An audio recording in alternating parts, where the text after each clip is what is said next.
नमस्कार, छत्तीसगढ़ एक्सप्रेस में आपका स्वागत है। मैं हूं आपके साथ दीपक भदौरिया। रुक करते हैं खबरों की ओर। पुलवामा हमले के बाद अन्य दल लगातार प्रधानमंत्री पर सवाल खड़े कर रहे हैं।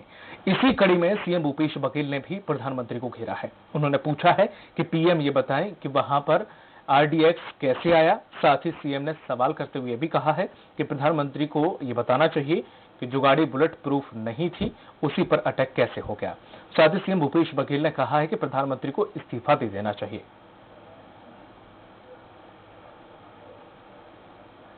जिनके राज में केरम जैसी घटना घटी है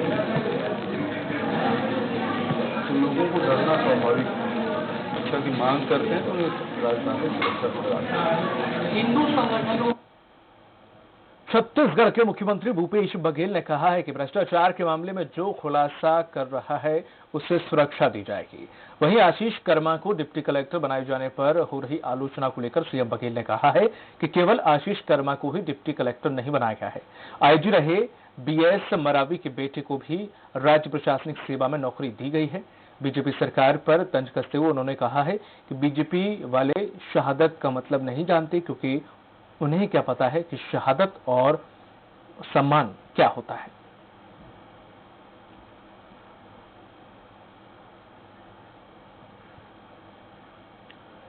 मुख्यमंत्री बनने के बाद कल छत्तीसगढ़ के मुख्यमंत्री भूपेश बघेल पहली बार जोगी का गढ़ मरावी पहुंच रहे हैं। यह तय कार्यक्रम के अनुसार मुख्यमंत्री मंगलवार को यहां पर किसान सम्मेलन में भाग लेंगे और सहकारी बैंकों द्वारा ऋण मुक्ति पाए किसानों को प्रमाण पत्र भी बांटेंगे। लगभग 1.5 घंटे के कार्यक्रम में मुख्यमंत्री कांग्रेस घोषणा पत्र में किए गए वायदों को पूरा करने के संबंध में सभा को संबोधित करेंगे। साथ ही नरवा गुरबा घुरबा बाड़ी योजना की स्थानीय स्तर पर शुरुआत भी करेंगे। माननीय मुख्यमंत्री जी का कल मरवाही आगमन लगभग 2 बजे होंगे और 1 घंटा का उनका कार्यक्रम है, जिसमें किसान सम्मेलन प्रस्तावित है और अन्य जो हितग्राहीमूलक कार्य हैं उनके संबंध में लोगों को लाभान्वित किया जाएगा। सरकार बदलने के साथ ही सत्ता पक्ष और विपक्ष में दोषारोपण का खेल शुरू हो गया है। जो आज विपक्ष में वो आमने सामने और शासन काल में विपक्षी पार्टियों की अनदेखी करते हैं। पहले का विपक्ष रहा दल आज सत्ता में है तो उसी पर ही वर्तमान विपक्ष की उपेक्षा का आरोप लगा रहे हैं। इसी कड़ी में बस्तर में भाजपा सांसद ने कांग्रेस सरकार पर उनकी उपेक्षा का आरोप लगाया। परंपरा रही है कि किसी भी क्षेत्र में उद्घाटन, शिलान्यास और भूमि पूजन के अवसर पर उस क्षेत्र के महापौर, विधायक और सांसद को बुलाया जाना अनिवार्य है, परंतु राजनीति के गिरते स्तर के कारण ये मानदंड दम तोड़ रहे हैं और माने तरीके से सभी लोग कामों को अंजाम दे रहे हैं। हमको अनदेखी करके जो है ना वहां के वर्तमान विधायक को किया गया, जबकि मैं कल केंद्रीय विद्यालय का उद्घाटन करने गया था, तब मतलब भूमि पूजन करने गया था। मैं स्पष्ट किया कि भाई जो अभी वर्तमान में जो विधायक है और जनप्रतिनिधि है उन सबका नाम आना चाहिए, ये नियमता होना चाहिए। लेकिन इस तरह के इन लोग काम करते हैं तो अपन क्या करें। जितने भी उस नक्सली घटना से जो पीड़ित हैं, यदि राज्य सरकार एक परिवार के प्रति एक कांग्रेस के होने के कारण से यदि उसको ऐसा उपकृत कर सकती है, तो बाकी जो पीड़ित हैं, चाहे किसी भी हो, अशिक्षित भी हो, तो उसको नौकरी देने की प्राथमिकता को रखनी चाहिए। रायपुर के रविशंकर विश्वविद्यालय दीक्षांत समारोह में पहुंची राज्यपाल आनंदीबेन पटेल ने छात्रों को संबोधित करते हुए कहा है कि प्रयागराज में हो रहे अर्धकुंभ मैनेजमेंट पर पीएचडी करना चाहिए। राज्यपाल ने आगे कहा, इस बार प्रयागराज में हो रहे अर्धकुंभ में 25 करोड़ से ज्यादा लोगों ने गंगा में डुबकी लगाई और इसका प्रबंधन किस तरह से किया गया। साथ ही राज्यपाल ने कहा है कि इस दौरान गंगा की सफाई कैसे हुई, किस तरह टेक्नोलॉजी का उपयोग हुआ, कुंभ में लोग कैसे जुटे आदि पर छात्रों को पीएचडी करना चाहिए। असमानता की बात करते थे, बेटी नहीं पढ़ती है, बेटे आ जा रहे हैं, अच्छी बात थी। फिर लोगों ने, समाज ने प्रयास किया, सरकार ने प्रयास किया कि बेटियों के लिए प्रयास करो तो बेटी आगे बढ़ी, तो बेटे पीछे हो गए। अभी हम बेटों के लिए प्रयास करते हैं, आगे बढ़े।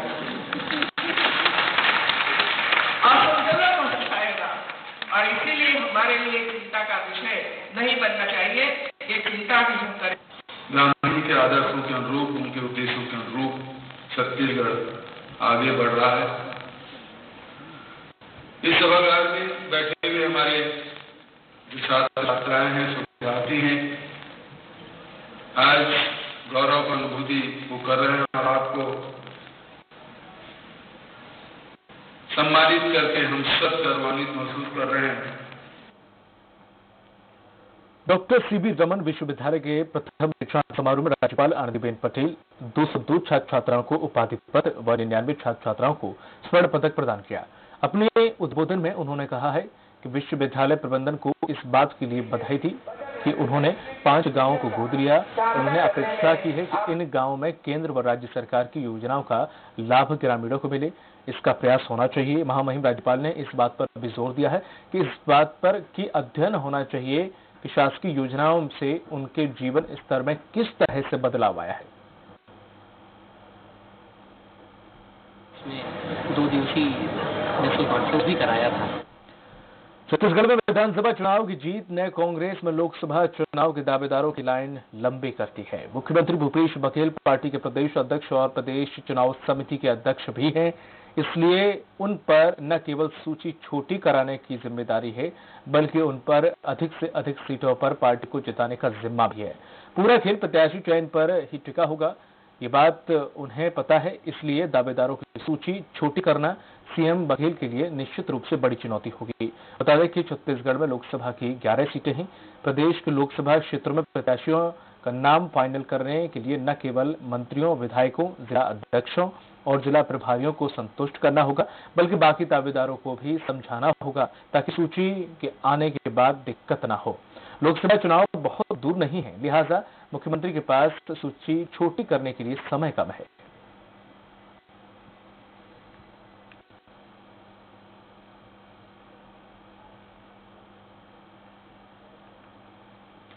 झीरम कांड में मारे गए बस्तर टाइगर महेंद्र कर्मा के बेटे आशीष कर्मा को डिप्टी कलेक्टर बनाने पर छत्तीसगढ़ की राजनीति में उबाला गया है। भाजपा इस फैसले को लेकर सवाल उठा रही है तो कांग्रेस ने भाजपा पर पलटवार करते हुए कहा है कि कांग्रेस संचार विभाग के अध्यक्ष शैलेश नितिन त्रिवेदी ने कहा है कि भाजपा के पहले भी शहीदों के अपमान करने की अपनी प्रवृत्ति बार बार उजागर की है। शहादत का सम्मान करना भाजपा के चरित्र में ही नहीं।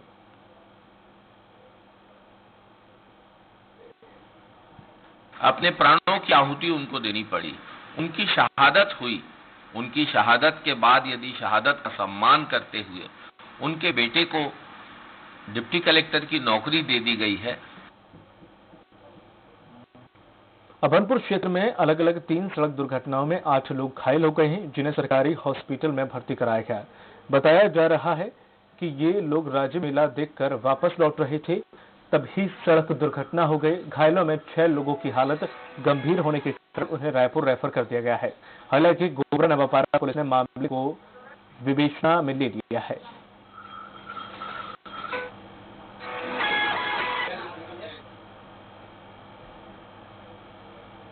वक्त फिलहाल छोटे से ब्रेक का, जल्द होंगे हासिल।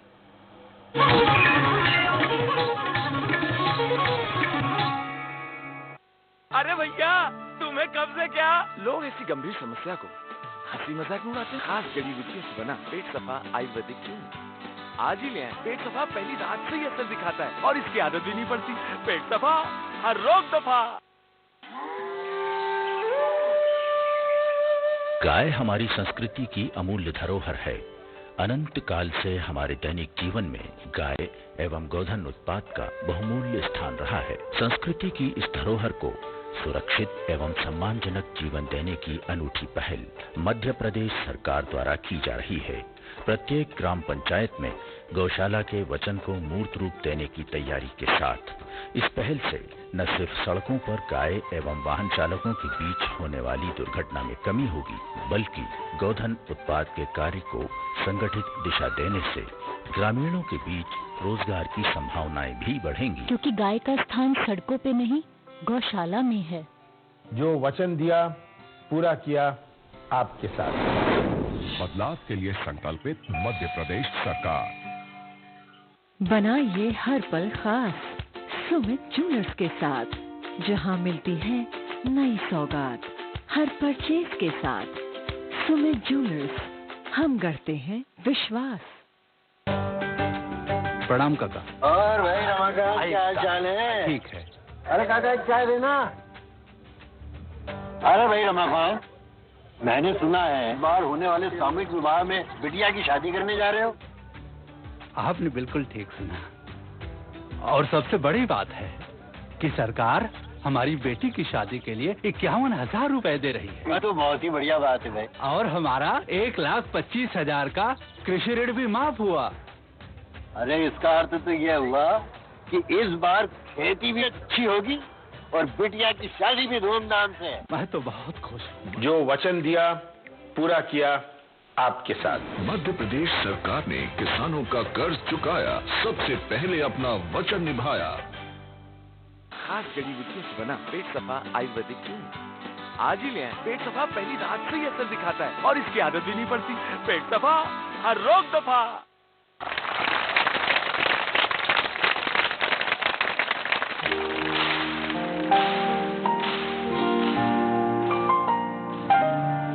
अरे भाई साहब, वो आपकी बेटी है। वो मेरी। मैं मध्य प्रदेश पुलिस में हूँ। रात दिन ड्यूटी करते करते घर परिवार की ओर ध्यान ही नहीं दे पाए।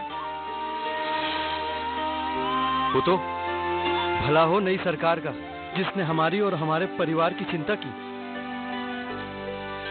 और हमें एक दिन का साप्ताहिक अवकाश अनिवार्य किया, जिसकी बदौलत आज पहली बार मैं अपनी बच्ची के स्कूल आ पाया और उसका हौसला बढ़ाया।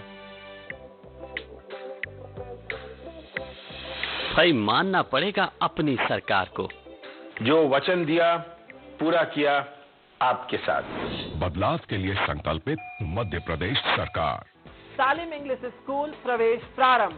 छत्तीसगढ़ का एकमात्र ऐसा स्कूल जहां हर साल आईआईटी और पीएमटी में छात्रों का चयन होता है।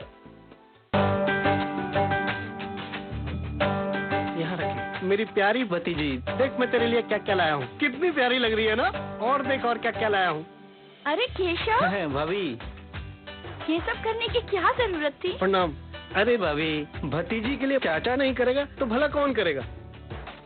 प्रणाम भैया। खुश। मम्मी, लगता है चाचा की लॉटरी लगी है। हाँ बेटा। अरे केशव, कोई लॉटरी वोटरी लग गई क्या? नहीं भैया, मध्य प्रदेश सरकार ने हमारा 1,90,000 का कृषि लोन माफ कर दिया है, जो कि जल्दी बैंक खाते में आने वाला है।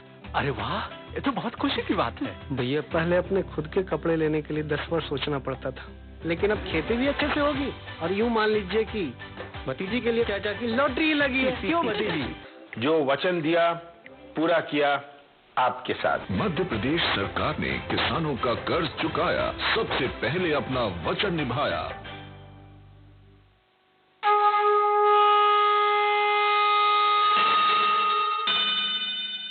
राजिम मेला, जिसमें रमता है छत्तीसगढ़ का मन।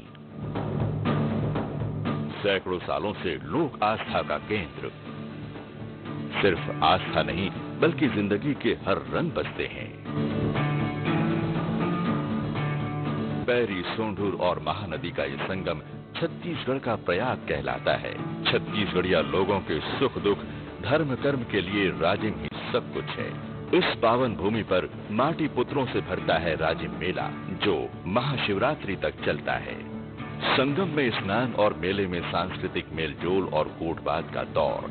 इसमें धुल जाती है साल भर की तकलीफें और मिलती है नई ऊर्जा, नया विश्वास। राजिम मेले का नाम बदलकर राजिम कुंभ कल्प करने से जैसे बदल दी गई थी इसकी पहचान। अंधाधुंध मुर्मीकरण, पसरती गंदगी से नदी का बहाव बदल गया। आखिर छत्तीसगढ़ की नई सरकार ने लिया राजिम कुंभ कल्प के बनावटी नाम को बदलने का फैसला।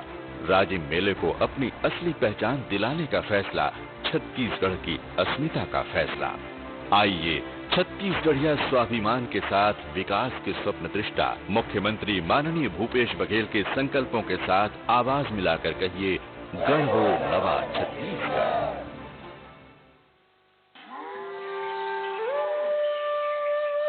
गाय हमारी संस्कृति की अमूल्य धरोहर है। अनंत काल से हमारे दैनिक जीवन में गाय एवं गोधन उत्पाद का बहुमूल्य स्थान रहा है। संस्कृति की इस धरोहर को सुरक्षित एवं सम्मानजनक जीवन देने की अनूठी पहल मध्य प्रदेश सरकार द्वारा की जा रही है।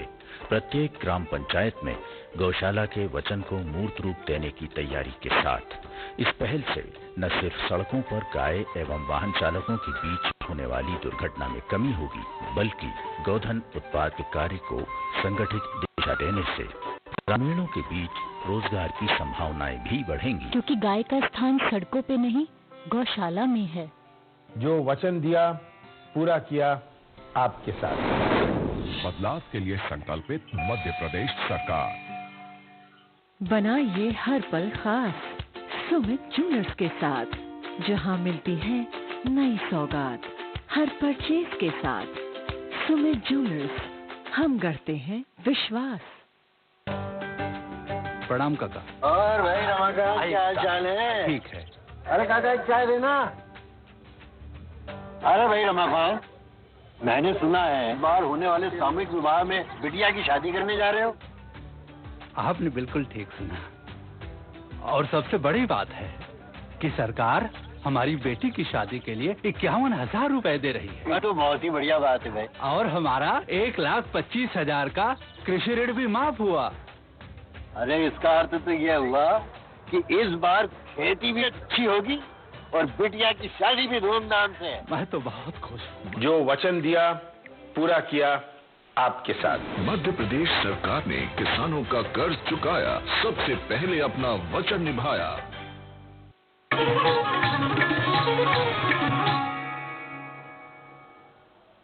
ब्रेक के बाद आपका स्वागत है। करते हैं अगली खबर की ओर। पिथौरा थाना क्षेत्र के ग्राम लहरोदा के वार्ड नंबर 5 में निवासी एक नवविवाहिता महिला की आग से जलकर मौत हो गई। मृतक महिला का नाम मालती यादव, पति तेज कुमार यादव था। वह 20 वर्ष की थी और घटना की सूचना मिलते ही पिथौरा पुलिस तुरंत मौके पर पहुंची और महिला को अस्पताल ले जाया जा रहा था, किंतु अस्पताल पहुंचने से पहले ही उसने दम तोड़ दिया।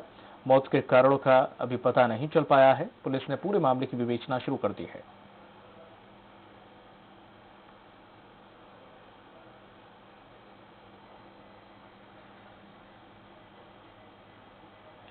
वहीं मंदिर हसौदा थाना क्षेत्र स्थित तोड़गांव में हुए एक विस्फोट से इलाके में सनसनी फैल गई और लोग दहशत में आ गए। बताया जाता है कि धमाके तकरीबन 10 से 12 फीट चौड़ा और इतना गहरा गड्ढा हो गया जो देखने में बहुत बड़ा लग रहा था। दहशत इसलिए भी फैली क्योंकि विस्फोट से कुछ ही पहले कोई हेलीकॉप्टर उधर से गुजरा था। किसी आतंकवादी करतूत की शंका को देखते हुए पुलिस ने तत्काल पुलिस को सूचना दी और मौके पर पहुंची पुलिस ने एयरफोर्स से बात कर मामले में स्पष्ट किया कि धमाका किसी आतंकवादी घटना का नतीजा नहीं है। पुलिस अब आगे की कार्रवाई में जुट गई है, लेकिन अभी तक यह रहस्य बरकरार है कि वो विस्फोट कैसे हुआ और किसने किया।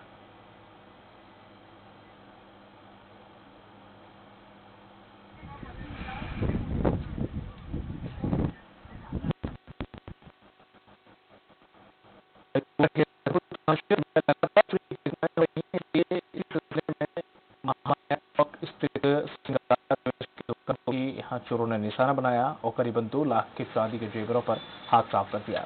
बड़ी बात यह रही, चोरों ने सोने के जेवरों को हाथ तक नहीं लगाया। पुलिस चोरों की तलाश कर रही है।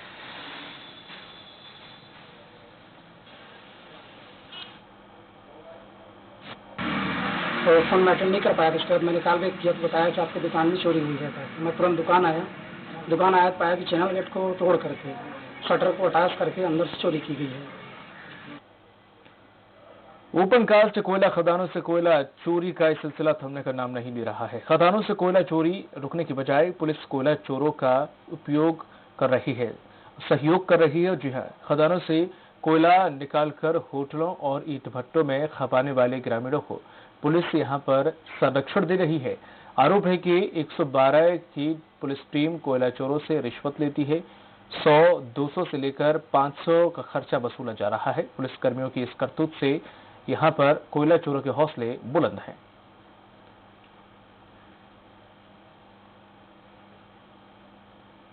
रायगढ़ में ट्रक ड्राइवर से मारपीट और ट्रक लूटने का मामला सामने आया है। शिकायत के बाद पुलिस ने मामले में जांच करते हुए 2 आरोपियों को गिरफ्तार किया। पुलिस अधिकारी ने कहा है कि 2 युवकों ने पहले ट्रक चालक से लूट की, बाद में ट्रक और ऑटो की टक्कर हो गई, जिसके बाद दोनों आरोपी मौके से फरार हो गए। जिसके बाद पुलिस आगे की कार्रवाई करते हुए दोनों आरोपियों को गिरफ्तार कर लिया है।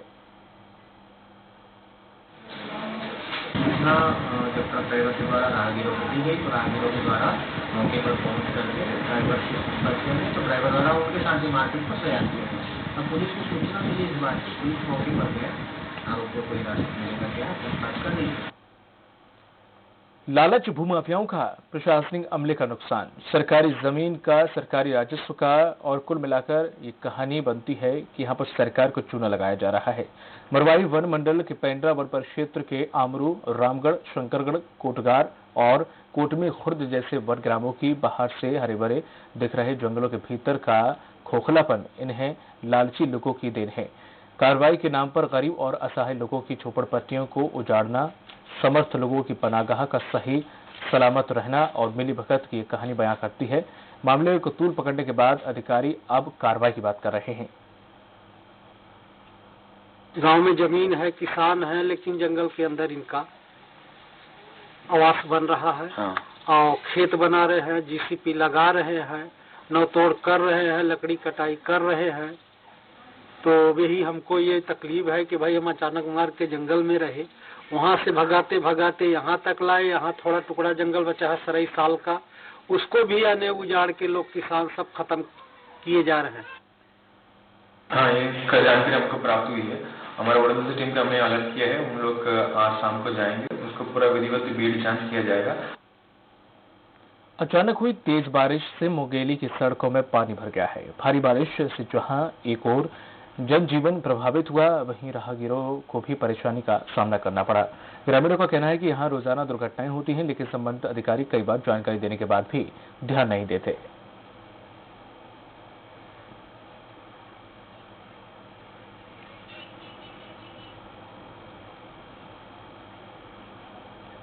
और आने जाने में काफ़ी समस्या का सामना करना पड़ता है।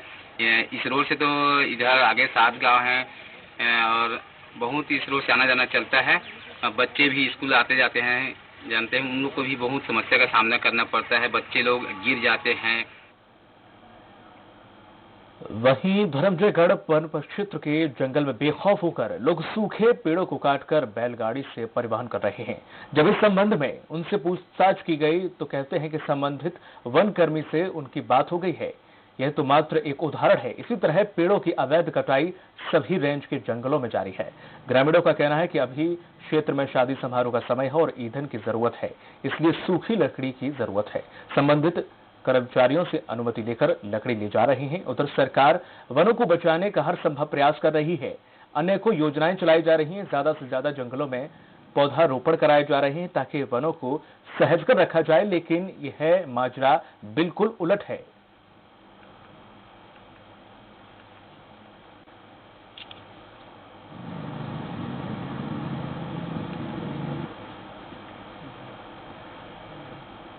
और अब खबर बस्तर से है, जहां पर इंद्रावती टाइगर रिजर्व विभाग ने माठावाड़ा में पारद कार्यक्रम का आयोजन किया। दरअसल इस कार्यक्रम का मुख्य उद्देश्य वन क्षेत्र को सुरक्षित रखना है। वनवासियों की शिकार से वन्य प्राणियों में हो रही कमी और आदिवासियों से जंगली जानवरों को सुरक्षित रखना था, जिसके माध्यम से वन और वन्य प्राणियों की सुरक्षा संबंधी जानकारियां ग्रामीणों को दी गई।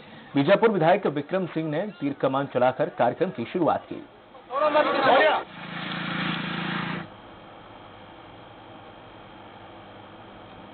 इस बुलेटिन में फिलहाल इतना ही। देखते रहें स्वराज एक्सप्रेस।